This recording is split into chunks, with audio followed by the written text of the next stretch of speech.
The moment I realized my wig was gone, I knew this wedding was no longer mine. But what my sister didn't know was this.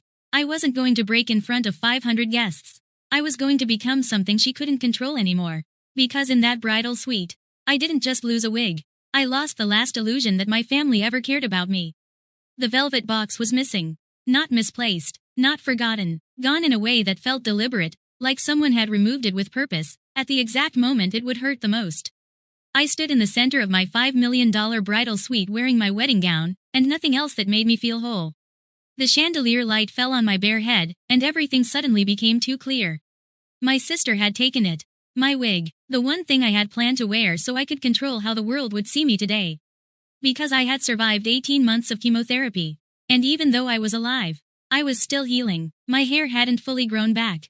And she knew exactly what that meant. She didn't want a bride. She wanted a spectacle, a whisper, a humiliation in front of 500 guests. But what she forgot was simple. I was done shrinking. I walked toward the mirror slowly. For years, I had trained myself to be smaller in rooms like this. Quieter, easier, less of a problem, because that's what my family preferred. My mother called it grace. My sister called it knowing your place. I called it survival, but survival has a limit. And today, I had reached mine. I wiped off the soft lipstick my mother insisted on. She said it would look gentle. Gentle, as if I was still supposed to be gentle after everything. I stared at my reflection. Then I chose something different. A deeper red, not soft, not polite, something stronger, something final. My name is Theodora Vance.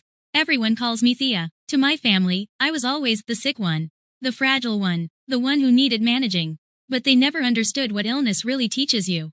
It doesn't just take your strength. It removes your fear, because once you've stared at your own mortality, opinions stop mattering. A knock came at the door. The room was full now. My mother, my stylist, assistants, all pretending this was just another wedding morning. But only one person wasn't pretending. Vanessa, my sister. She wasn't searching. She wasn't confused. She was watching, like she already knew what she had done. 30 minutes passed in chaos. We searched everywhere. Vanity drawers, bags, behind furniture, under clothes, nothing. My mother's panic grew, but not for me. For timing, for guests, for image, because in her world, everything had a schedule, even pain. And then I saw Vanessa standing in the corner. Calm, still, smiling slightly, like she was waiting for me to understand something. The moment the door closed behind my mother, she stepped forward.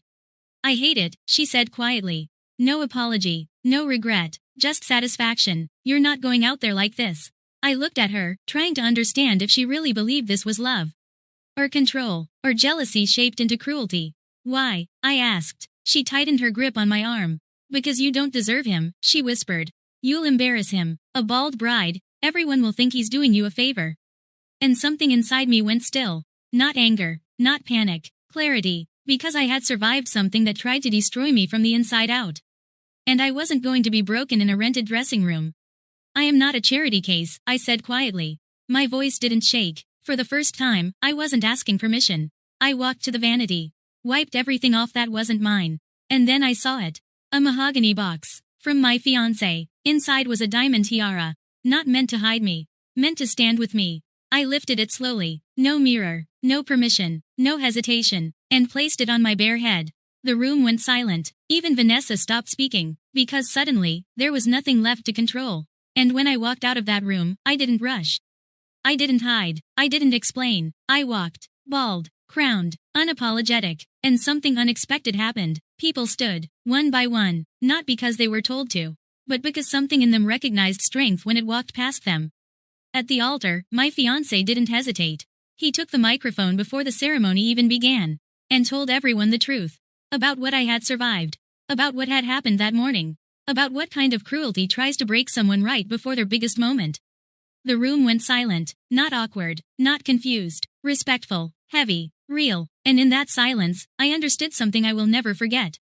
My sister didn't take my power. She revealed it, because I didn't walk down that aisle to be accepted. I walked down to become unbreakable.